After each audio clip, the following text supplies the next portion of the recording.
સત્સંગ પરિવારના જય સિયારામ.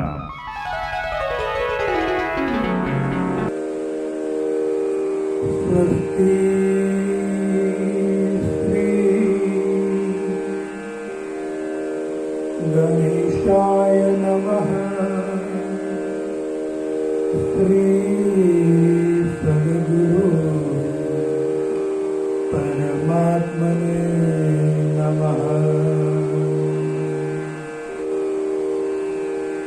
શ્રી કૃષ્ણ ગોવિંદ હરે મુરારી હે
પુરુષોત્તમ દેવકી.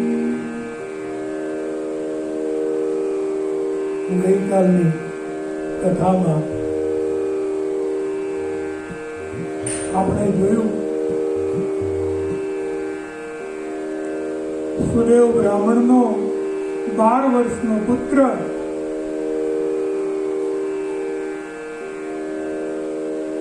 વાવના ઊંડા જળમાં ડૂબી અને મૃત્યુ પામ્યો. બ્રાહ્મણ અને બ્રાહ્મણ પત્ની ગૌતમી ખૂબ જ દુઃખી થયા, ખૂબ વિલાપ કર્યો, પણ દેવલ ઋષિએ આવીને અગમચેતી આપી હતી. ત્યારથી પોતાનું મન પરમાત્મામાં લગાડ્યું હતું. એટલે આવા દુઃખના સમયમાં પણ એણે ભગવાનની સુંદર પ્રાર્થના કરી, સુંદર સ્તુતિ કરી. વળી પાછું પોતાના પુત્રના મૃત શરીર તરફ નજર જાય એટલે સ્વાભાવિક છે કે મનમાં ખૂબ જ દુઃખ થતું. આમ સમય પસાર થવા માંડ્યો છે.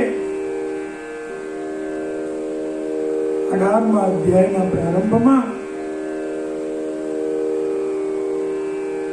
નારદજીએ પ્રશ્ન કરતા નારાયણને કહ્યું છે, હે નારાયણ, પછી સુદેવ અને ગૌતમીએ પોતાના મનને કેમ ધીરજ આપી? પછી શું બન્યું? અમારે આગળની કથા પણ જાણવી છે. અને ત્યારે નારાયણ કથા કહેવા માંડ્યા, હે નારદ,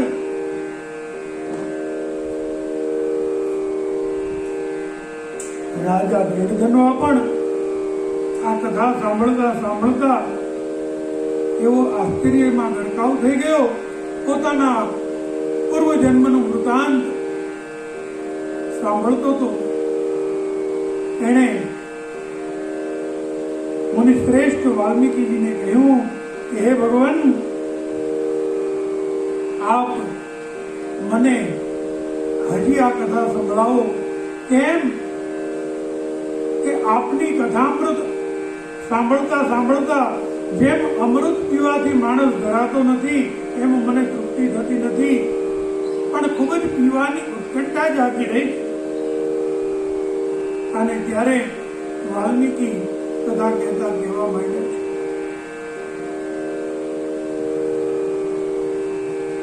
હે રાજન, બ્રાહ્મણ સુદેવ અને એની પત્ની ગૌતમી પુત્રના મૃત્યુથી ખૂબ જ શોક પામ્યા છે. પોતાનું મન હરિના ચરણમાં લગાડવાની કોશિશ કરે છે, ભગવાનની સુંદર પ્રાર્થના કરે, પણ વળી પાછું એનું એ દુઃખ સામે જ ઉભેલું દેખાય છે. અને ત્યારે એમના મનમાં એમ થાય છે,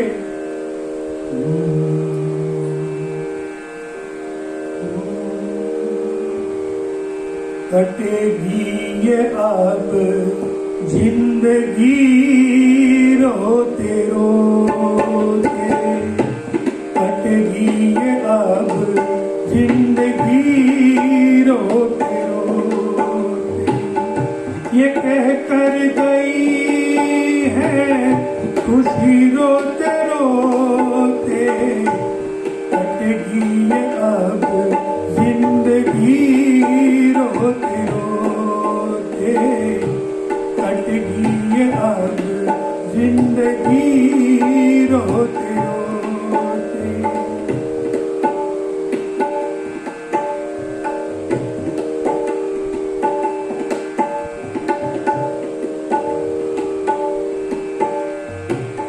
ये सोचा नहीं था कभी जिंदगी में, ये सोचा नहीं था कभी जिंदगी में कि उठेगी हमसे हंसी रोते रोते, कि उठेगी हमसे हंसी रोते रोते.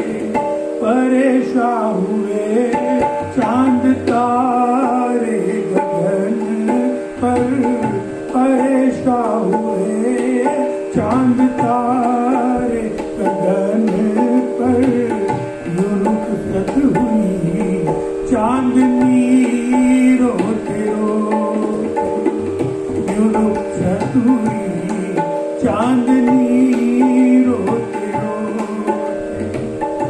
उम्र भर तो है कि नींद में बेवफाई, उम्र भर तो की नींद में बेवफाई, जो ओढ़ा कफन आ गई रोते रोते, कटेगी ये अब जिंदगी रोते रोते, ये कह कर गई है खुशी रोते रोते, कटेगी ये अब जिंदगी रोते रोते, ये कह कर गई है खुशी रोते रोते. બ્રાહ્મણ અને બ્રાહ્મણ પત્ની હવે એકબીજાને કહેવા માંડ્યા છે કે હવે તો આખી જિંદગી બસ પુત્રના યાદમાં રોતા રોતા જ વિતાવવાની છે. પણ જ્યારે સાચા માણસનું હૃદય દુખે ને તો એ દુખાવો માત્ર એકલો એને નથી થતો, આખી સૃષ્ટિ એને પણ એ દુખાવો થાય છે. અને પરેશાન હુએ ચાંદ તારે ગગન પર, એ વખતે ચોમાસું નહોતું, પણ પરેશાન હુએ ચાંદ તારે. સૃષ્ટિને પણ આ બ્રાહ્મણ અને બ્રાહ્મણીનું દુઃખ જોઈ અને રહેવાયું નહીં, અને એને પણ જાણે એવું દુઃખ લાગ્યું કે ભયંકર વરસાદ વરસવા માંડ્યો. બીજા બધા લોકો તો ત્યાંથી જતા રહ્યા, પણ આ બ્રાહ્મણ અને બ્રાહ્મણી સુદેવ અને ગૌતમી પોતાના પુત્રના મૃત્યુના એવા ઘેરા શોકમાં ડૂબી ગયા છે કે પુત્રના મણદાને પોતાના ખોળામાં રાખી અને એ બેસી રહ્યા છે. એવો ભયંકર વરસાદ આવ્યો, ચોમાસું ન હોવા છતાં પણ, કે જેમાં આખી પૃથ્વી ઉપર જાણે પાણી ફરી વળ્યું. ગામોમાં પાણી આવી ગયા, ભયંકર કડાકા ધડાકા થવા માંડ્યા. 1 મહિના સુધી આવો ને આવો વરસાદ વરસ્યા ગયો. પણ સુદેવ બ્રાહ્મણ અને એની પત્ની ગૌતમી બંને એમ નામ બેસી રહ્યા છે, ભગવાનનું ભજન કરે છે.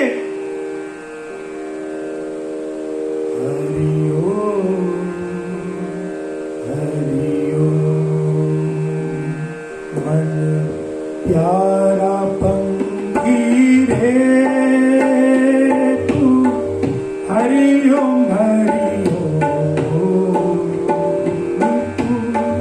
हरि ओम हरि ओम,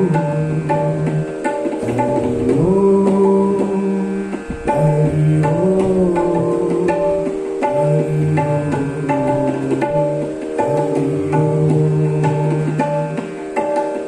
સતત ભગવાનના નામનું સ્મરણ કરે છે. વળી આંખ ખુલે અને પુત્ર દેખાય, વળી પાછો પુત્રનો શોક, અને ત્યારે પુત્રને વિનમ્રતા કહેતા હોય છે, હે બેટા ઉભો થા બેટા, તારી વગર કેમ રહેવાશે.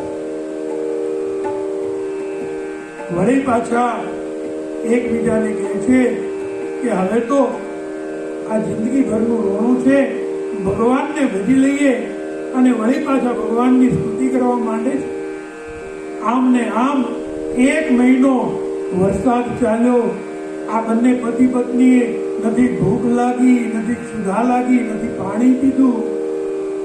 એમના બસ રોતા રહ્યા અને ભગવાનને ભજતા રહ્યા. મહર્ષિ વાલ્મીકી કથા કહેતા કહે છે,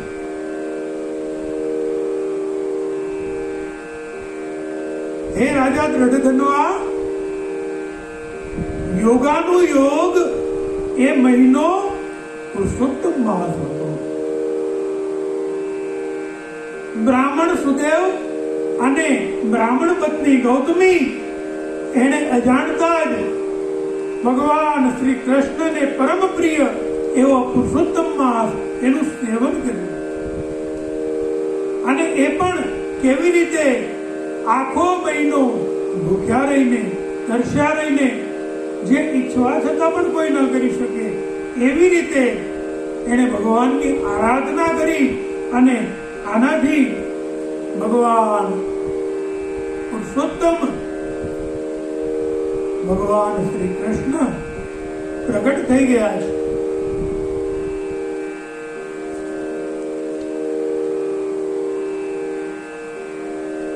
શ્રી હરિ પોતે પ્રગટ થઈ અને જ્યારે બ્રાહ્મણ સુદેવની સામે ઉભા, ત્યારે સુદેવ અને ગૌતમી એમને જોઈ અને ખૂબ આનંદિત થયા છે. એક બાજુ પુત્રનું મરણ એ પણ જાણે ભૂલી ગયા અને ભગવાનની સ્તુતિ કરવા માંડ્યા છે. શ્રી કૃષ્ણ ચરણમ મમ, શ્રી કૃષ્ણ શરણમ મમ, બોલો શ્રી કૃષ્ણ શરણમ મમ, શ્રી કૃષ્ણ શરણમ મમ, શ્રી કૃષ્ણ શરણમ મમ, જય શ્રી કૃષ્ણ શરણમ મમ, શ્રી કૃષ્ણ શરણમ મમ જય શ્રી કૃષ્ણ શરણમ મમ શ્રી કૃષ્ણ શરણમ મમ શ્રી કૃષ્ણ શરણમ મમ શ્રી કૃષ્ણ શરણમ શ્રી કૃષ્ણ શરણમ. ભગવાનની સ્તુતિ કરતા કરતા પહેલા તો એમને એમ લાગ્યું કે અમારો ભ્રમ છે, પણ જ્યારે ભગવાન સ્વયં પધાર્યા છે એવી એમને ખાતરી થઈ ત્યારે તરત પોતાના પુત્રનું મૃત શરીર ખોળામાંથી જમીન ઉપર સુવડાવી ઉભા થઈ અને ભગવાનને દંડવત પ્રણામ કર્યા છે.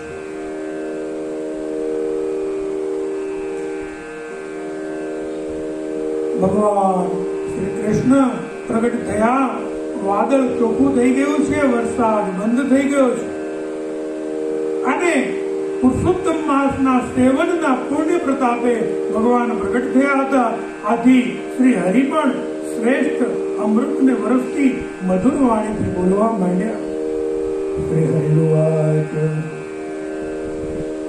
ભો ભો સુદેવ ધન્યોસી ભાગ્યવાન સાંપ્રતમ ભવાન તદ્ભાગ્યમ વર્ણિતુમ કો વા સમર્થો ભુવનત્રયે. હે સુદેવ, હે ગૌતમી, ખરેખર તમે ખૂબ ધન્યવાદને પાત્ર છો. હે સુદેવ, તું બહુ ભાગ્યશાળી થયો છે. તારા ભાગ્યનું વર્ણન કરવા માટે તો ત્રણેય ભુવનમાં કોઈ સમર્થ નથી. હે પુત્ર, તારું જે ભવિષ્ય છે તે હું તને કહું છું, માટે તું ધ્યાનથી સાંભળ. આ તારો પુત્ર હવે 12,000 વર્ષના આયુષ્ય વાળો થઈ ગયો છે. હવે પછી તારા સંબંધી પુત્રથી થતા સુખ માટે જરાય સંદેહ રહ્યો નથી, કારણ કે હે ઉત્તમ બ્રાહ્મણ, મેં પ્રસન્ન થઈ અને તને આ પુત્ર આપ્યો છે. મારી કૃપાથી પુત્રનું સુખ જોઈ દેવો, ગંધર્વો, મનુષ્યો બધા જ આવા સુખ માટે લાલાયિત થશે. અને ત્યાર પછી ભગવાન પોતાના સ્વમુખે બ્રાહ્મણ સુદેવ અને ગૌતમીને આગળ કથા કહેતા કહેવા માંડ્યા છે. અત્ર તે કથયિષ્યામિ ઇતિહાસં પુરાતનમ માર્કંડેયેન મુનિના પુરા પ્રોક્તમ રઘુમ નૃપા. હે બ્રાહ્મણ, આ સંબંધી હું તને એક પુરાતન ઇતિહાસ કહું છું, એ સાંભળ. પૂર્વે મુનિ માર્કંડેય રઘુરાજાને આ ઇતિહાસ કહ્યો હતો, એ હું તને સંભળાવું છું. પૂર્વે ધનુ નામના કોઈ મુનીશ્વર હતા. આ ધનુ નામના મુનિ પોતે ખૂબ ઉદાર મનના અને તેથી લોકોને પુત્રના દુઃખથી બળતા જોઈ તેનું મન ઉદાસ થતું હતું. પછી તેણે અમર પુત્રની ઈચ્છા રાખી. ધનુ મુનિએ અમર પુત્રની ઈચ્છા રાખી અને અતિ કઠિન તપ કરવા માંડ્યું. 1000 વર્ષનો સમય વીતી ગયો છે અને ત્યારે દેવતાઓએ તે મુનિને કહ્યું કે હે મુનીશ્વર, તમારું કલ્યાણ થાવ. તમારા મનમાં જે ઈચ્છેલું હોય તે વરદાન માંગો. અમે તમારા તીવ્ર તપથી પ્રસન્ન થયા છે.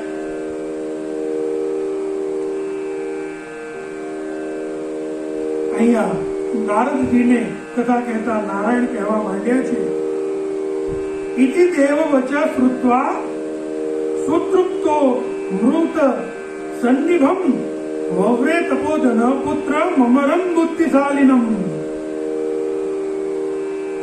દેવોનું એ અમૃત જેવું વચન સાંભળી તપોધન ધનુષરમાં અતિશય ખુશ થયા અને તેમણે બુદ્ધિશાળી અમરપુત્રની માંગણી કરી છે. એની માંગણી સાંભળી અને સર્વદેવોએ તેમને કહ્યું કે એવો પુત્ર તો આ પૃથ્વી પર ન થઈ શકે, કારણ જેનો જન્મ છે એનું મૃત્યુ તો છે જ ને છે જ. માણસ જ્યારે પૃથ્વી ઉપર આવે ત્યારે પોતાની સાથે બીજું કાંઈ નથી લાવતો, પણ પોતાનું મૃત્યુ અવશ્ય સાથે લઈને જ આવે છે. માટે હે મુનિ, તમને બીજું કઈ ઈચ્છિત હોય એ તમે માંગો. ત્યારે ધનુશર્માએ ખૂબ જ વિચારી અને એમ કહ્યું કે તો પછી એવું કરો કે મને નિમિત્ત આયુ વાળો પુત્ર આપો. નિમિત્ત આયુ અર્થાત કે કોઈક વસ્તુ સાથે એનું આયુષ્ય જોડાયું હોય, જ્યાં સુધી એ વસ્તુ રહે ત્યાં સુધી એનું આયુષ્ય અખંડ રહે. દેવતાઓએ કીધું કે એવું થઈ શકે છે, બોલો શું નિમિત્ત તમારે જોઈએ છે? અને ત્યારે ધનુશર્માએ કીધું કે હે દેવતાઓ, મને આ સામે પેલો જે પર્વત છે, આ પર્વતનું જેટલું આયુષ્ય છે એટલા આયુષ્ય વાળો પુત્ર આપો. જ્યારે પર્વતનો નાશ થાય ત્યારે જ મારા પુત્રનું મૃત્યુ થાય. અને ત્યારે દેવતાઓએ કીધું છે કે તથાસ્તુ. આમ વરદાન આપી ઇન્દ્ર સહિત બધા દેવતાઓ પાછા પોતાના સ્થાને પધાર્યા છે.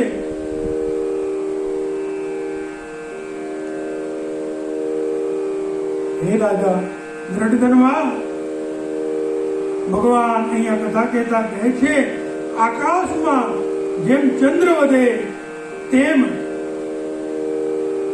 આ ધનુશર્માનો પુત્ર વધવા માંડ્યો.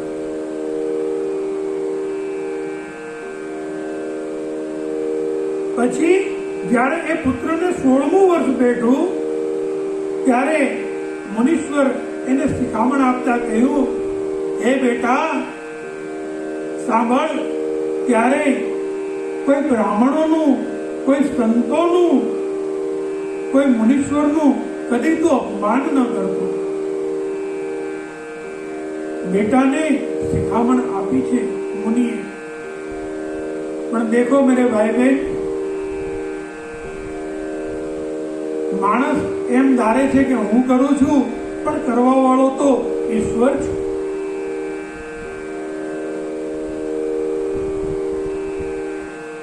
આ પુત્રને જ્યારે ખબર પડી કે એનું આયુષ્ય પર્વત સાથે જોડાયેલું છે, જ્યાં સુધી આ પર્વતને કંઈ ન થાય ત્યાં સુધી એને પણ કંઈ ન થઈ શકે, એટલે પોતે અતિશય શક્તિશાળી છે આવું એને સમજાણું અને એનું એને અભિમાન થવા માંડ્યું. સંસ્કાર વિહીન પુત્ર થવા માંડ્યો અને સંતોનું, બ્રાહ્મણોનું, ઋષિ મુનિઓનું અવારનવાર અપમાન કરવા માંડ્યું. બધા મુનિઓ એનાથી કંટાળી ગયા, બ્રાહ્મણો કંટાળી ગયા, પણ નિમિત્ત આયુષ્ય વાળો હતો એટલે કોઈના શ્રાપની કે કઈ એને અસર થતી નહીં. અને એવામાં એકવાર મહિષ નામના અતિ ક્રોધી સ્વભાવના મુનિ આ ધનુશર્માને ત્યાં આવ્યા છે. મહિષ મુનિ અતિશય ક્રોધી હતા, દુર્વાસા જેવો એમને ક્રોધ, અને એટલા જ પોતે વિદ્વાન પણ હતા, એટલા જ તપોનિષ્ઠ પણ હતા. ધનુશર્માના પુત્રે આ મહિષ ઋષિનું પણ ખૂબ અપમાન કર્યું છે. જ્યારે વધારે પડતું અપમાન થયું ત્યારે મહિષ મુનિએ એના પુત્રને શ્રાપ આપ્યો, તારું તત્કાલ મરણ થાવ. પણ છતાં એને કઈ થયું નહીં. એ તો એની સામે જોઈ અને હસતો હતો. મહિષ મુનિને એમ થયું કે અરે, શું મારા તપમાં કોઈ ખામી છે? શું મારી શક્તિઓ નથી રહી કેમ આવું બને? અને ત્યારે એ તપોનિષ્ઠ મહિષ મુનિએ ત્યાં જ ધ્યાન ધરીને જોયું અને એને સમજાયું, જણાયું કે સામેનો જે પહાડ છે, આ પહાડ સાથે આનું આયુષ્ય જોડાયેલું છે અને એટલે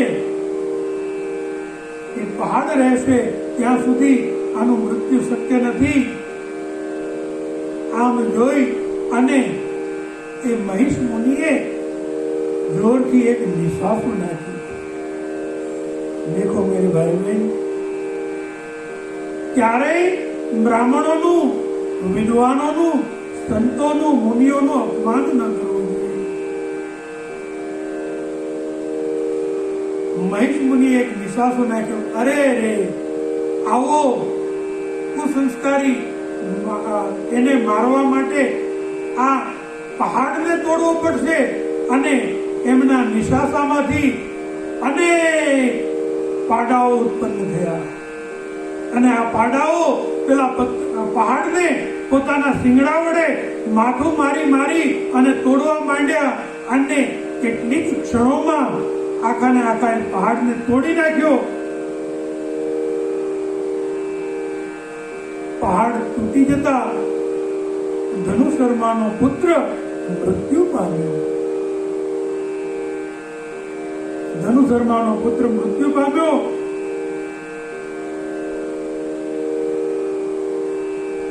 અને આથી ધનુષર્મા અતિશય દુઃખ પામ્યો. પોતાના મૃત પડેલા પુત્રના શરીરને જોઈ ખૂબ વિલાપ કરવા માંડ્યો અને છેવટે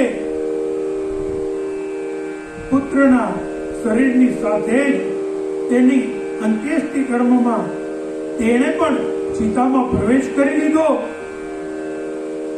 અને શરીરનો ત્યાગ કર્યો. ભગવાન શ્રી હરિ કહે છે કે હે સુદેવ, જેઓએ હઠથી પુત્રો મેળવ્યા છે તેઓ કદી પણ સુખ પામતા નથી. ભાગ્યથી સંતાન મળે અને એ સંતાનને યોગ્ય સંસ્કાર આપવામાં આવે તો જ સંતાન સંસ્કારી બને છે. આપણા શાસ્ત્રોમાં આ વાત આપણને વારંવાર સમજાવવામાં આવી છે, પણ માણસ સાચી વાત સમજવામાં ખૂબ વાર લગાડે છે અને જ્યારે સમજાય ત્યારે ઘણું મોડું થઈ જાય. મહાભારત જેવા ગ્રંથમાં પણ કેટલી સુંદર વાત સમજાવવામાં આવી છે કે 100 પુત્ર હતા પણ સંસ્કાર વગર હતા. પોતાના અંધ પતિના દુઃખને સમજવા માટે ગાંધારીએ પોતાની આંખો પર પણ પાટિયા બાંધી દીધા અને પતિના પગલે ચાલવાનું નક્કી કર્યું. પણ દેખો મેરે ભાઈ બહેન, પતિ અને પત્ની એમાં પત્નીનું કાર્ય વધારે જવાબદારી ભરેલું બને છે. કારણ કે પત્ની એ પુત્રના જન્મ બાદ પુત્રની માતા થઈ જાય છે. પિતાની જવાબદારી પુત્રનું ભરણ પોષણ કરવાની છે, પણ માતાની જવાબદારી પુત્રને સંસ્કાર આપવાની છે. અને જ્યારે માતા પોતાના દીકરાને સારા સંસ્કાર ન આપે તો એ દીકરાનું ભવિષ્ય અવશ્ય ધૂંધળું બને છે. ગાંધારીએ પોતાના પતિના દુઃખને સમજવા માટે આંખે પાટા બાંધી દીધા અને એનાથી એને એ તપને લીધે શક્તિ તો પ્રાપ્ત થઈ. જ્યારે દુર્યોધનને એક નજરે એને જોયો તો એનું શરીર એને વજ્રનું કરી દીધું. એ બધું બરાબર છે, પણ પોતાના દીકરાઓને જે સંસ્કાર આપવાની જરૂર હતી, જે એનું બાળપણ સાચવવાની જરૂર હતી, ત્યાં ખામી રહી ગઈ અને એને કારણે એના 100 પુત્ર અકાળે અવસાન પામ્યા. આજે આપણે આંધળી દોડમાં છોકરાઓને અંગ્રેજી માધ્યમમાં ભણાવવા છે એટલે હજી બાળક 2 વર્ષનું ન થાય ત્યાં આપણે એને નર્સરીમાં મૂકી દઈએ અને ભલે પછી જે પોતાની માતૃભાષા નથી એ ભાષા ભણવા માટે એને વિશેષ મહેનત કરવી પડે. અને એટલે માતા પણ મારા દીકરાને આ કરી દઉં તે કરી દઉં લાડમાં અને એના ભણતરમાં એને સંસ્કાર આપવાનું ક્યાંક ને ક્યાંક ચૂકી રહી છે. એ આપણને દેખાય છે. અને એટલે જ આજે તમે જુઓ તો આપણને સંસારમાં સર્વત્ર આ બાબત સરેઆમ દેખાય છે. મોટે ભાગે મા બાપની આ ફરિયાદ છે કે શું કરીએ બાપુ, દીકરાઓ કયું માનતા નથી. કુટુંબો તૂટવા માંડ્યા. ભગવાન શ્રી હરિએ જાતે કહ્યું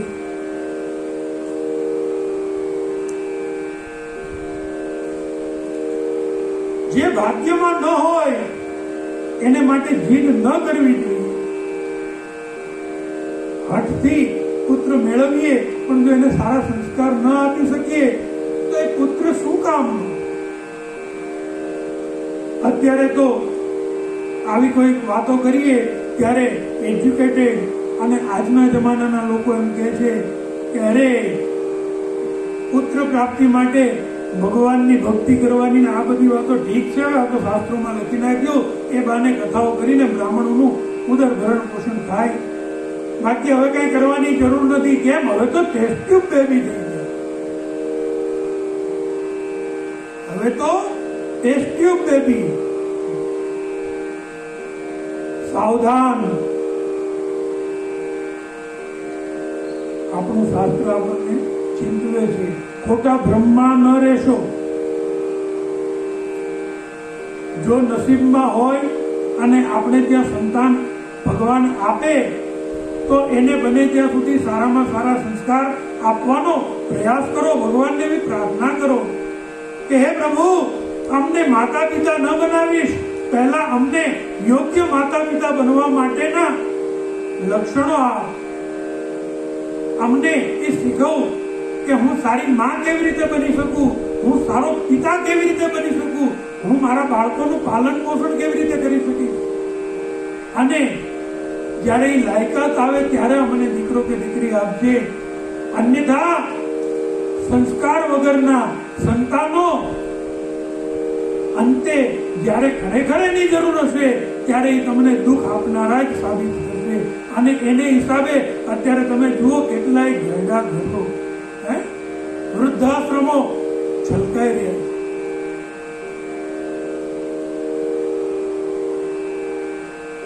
લોકો એમ કે છે કે વિજ્ઞાન આગળ, અરે વિજ્ઞાન આગળ નથી વધ્યું, વિજ્ઞાન ઊંધું પડ્યું છે. આપણા શાસ્ત્રને વાંચો તો તમને ખબર પડે કે આ ટેસ્ટ ટ્યુબ બેબી અને આ બધું આ સંશોધન એ મૂળ આપણા ઋષિ મુનિઓએ વર્ષો પહેલા કર્યું હતું. દુરાચારી રાજા વેન બ્રાહ્મણના હુંકારથી મૃત્યુ પામ્યો અને ત્યારે રાજા વગરની પ્રજા એનું રક્ષણ કોણ કરે? અને ત્યારે બ્રાહ્મણોએ ભેગા મળી અને એ વેન રાજા ના શરીરનું મંથન કર્યું. અને એ મંથન કરતા વેન રાજાના શરીરમાંથી પૃથુ રાજા અને અર્કી રાણી પ્રગટ થયા. જે પૃથ્વીએ એમ કહેવાય છે કે આખી આ પૃથ્વી કે જે પેલા ઉબડ ખાબડ હતી એને સમતળ કરી. એટલે વર્ષો પહેલા આપણી પાસે જે શક્તિ હતી અત્યારે કદાચ આપણી પાસે એનો 10મું ભાગ નથી. પણ આપણે આધુનિકતાની દોડમાં આપણા શાસ્ત્રોથી દૂર થતા ગયા અને એને લીધે સંસ્કાર વિહીન પ્રજાઓ ઉત્પન્ન થવા માંડી. કદાચ આ યુગનો પ્રભાવ છે.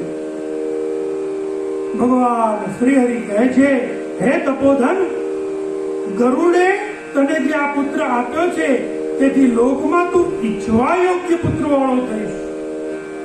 હે નિર્દોષ, પુરુષોત્તમ માસના મહાત્મ્યથી પ્રસન્ન થયેલા મેં જ આ પુત્રને ઘણા લાંબા આયુષ્યવાળો બનાવ્યો છે. તેથી તને એ સુખદાયી થાઓ. આ પુત્રની સાથે સર્વકાળ અતુલ ગૃહસ્થાશ્રમનું સુખ ભોગવ્યા પછી તું બ્રહ્મલોકમાં જઈશ. ત્યાં દેવતાઈ 1000 વર્ષ સુધી મોટું સુખ ભોગવી અને અંતે વળી પાછો તું પૃથ્વીલોક ઉપર આવીશ. ત્યારે હે ઉત્તમ બ્રાહ્મણ, તું ચક્રવર્તી રાજા બનીશ અને આ તારી પતિવ્રતા પત્ની એ પણ તારી સાથે જન્મ લેશે અને એ વળી પાછી તને પત્નીના રૂપે પ્રાપ્ત થશે. સર્વગુણ સંપન્ન એવી આ તારી પત્ની, એનું નામ હશે ગુણસુંદરી, તારું નામ હશે દ્રઢધન્વા. આ પત્ની દ્વારા તને તારા એ જન્મમાં 4 સર્વગુણ સંપન્ન સુસંસ્કાર યુક્ત પુત્રો પ્રાપ્ત થશે અને એની સાથે એક સૌંદર્યવતી અને સુસંસ્કારી પુત્રી પણ પ્રાપ્ત થશે. હે બ્રાહ્મણ, આ પૃથ્વીનું રાજ્ય તું ભોગવીશ અને એમ કરતા કરતા જ્યારે તું ભોગવવામાં અતિશય વ્યસ્ત થઈ જઈશ અને તું ભક્તિનો માર્ગ ભૂલી જઈશ, ત્યારે એકવાર તું મૃગયા કરવા માટે વનમાં જઈશ અને ત્યારે વનમાં તારો આ પુત્ર સુખદેવ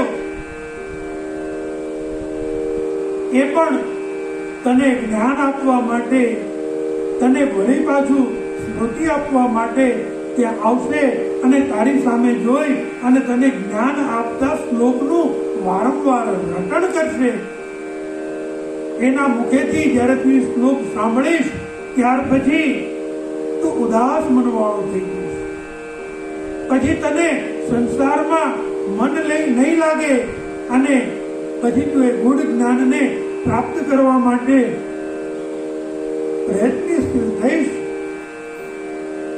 સાંસારિક ભોગોથી ઉદાસીન થઈ જઈશ અને ત્યારે હે બ્રાહ્મણ, વાલ્મીકી ઋષિ તારી પાસે આવશે અને તને બોધ કરશે. તે વેળા તેમના વાક્યોથી તારો સંદેહ દૂર થશે અને લિંગ શરીરનો પણ ત્યાગ કરી પત્ની સાથે પુનર્જન્મ રહિત શ્રી હરિના પરમ પદને તું પ્રાપ્ત કરીશ. તે જ સમયે એ બ્રાહ્મણ પુત્ર ઉભો થયો. હે રાજા દ્રઢધન્વા, પુત્રને જોઈ એ બંને સ્ત્રી પુરુષ ખૂબ જ હર્ષ પામ્યા અને સર્વ દેવોએ પણ સંતુષ્ટ થઈ અને એ વખતે આકાશમાંથી ડગલાબંધ પુષ્પોની વૃષ્ટિ કરી છે. હે રાજા દ્રઢધન્વા, બ્રાહ્મણ પુત્ર સુખદેવ પણ શ્રી હરિને પ્રથમ નમસ્કાર કર્યા પછી માતા પિતાને પ્રણામ કર્યા.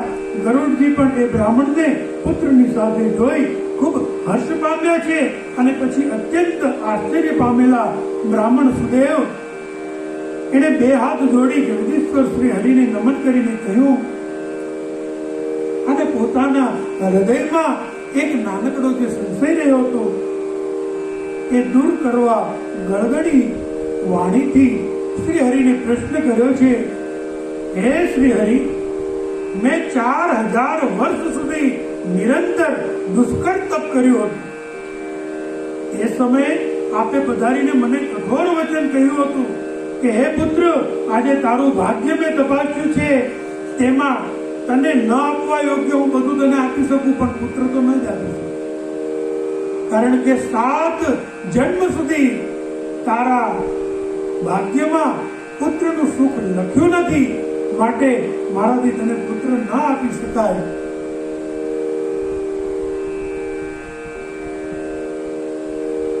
એ વાક્યને ઓળંગીને આજે આપે મને મારા મરેલા પુત્રને જીવિત કરી અને એને 12000 વર્ષનું આવું સુંદર આયુષ્ય આપ્યું.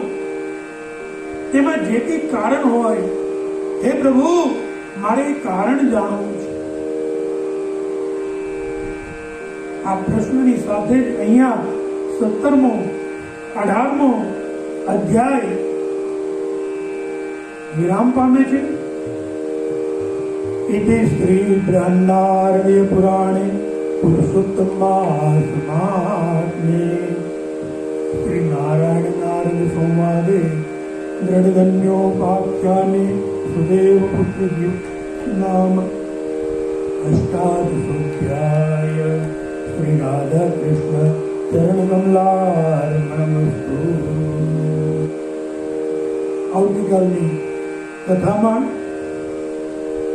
ભગવાનના સ્વમુખે ભગવાને સુદેવ બ્રાહ્મણ સમક્ષ જે પુરુષોત્તમ માસના પ્રભાવનું વર્ણન કર્યું છે એ કથા આપણે સાંભળશું.